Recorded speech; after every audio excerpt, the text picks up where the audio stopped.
Ada istilah Ustadz, pacaran syar'i.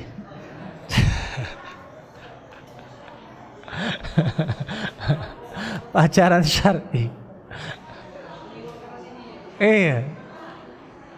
Pacaran syar'i nih. Jangan satu komplek tiba-tiba di belakang pacaran ya, pacaran syar'i.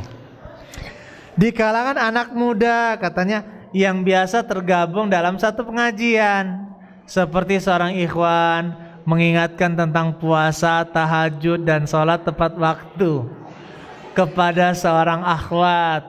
Astagfirullah. Dan begitu juga sebaliknya. Bisa Ustaz jelaskan hukum terkait perihal ini? Bisa, alhamdulillah. Jadi ini yang dinamakan dengan kedok modus. Ya, ini termasuk zina yang ringan, termasuk zina ringan. Tidak boleh kalau mau berdakwah kepada sesama jenis.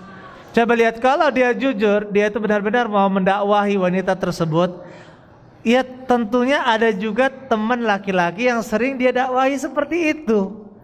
Tapi ternyata, Dek, gitu ya, sudah sholat malam belum? Puasa enggak besok?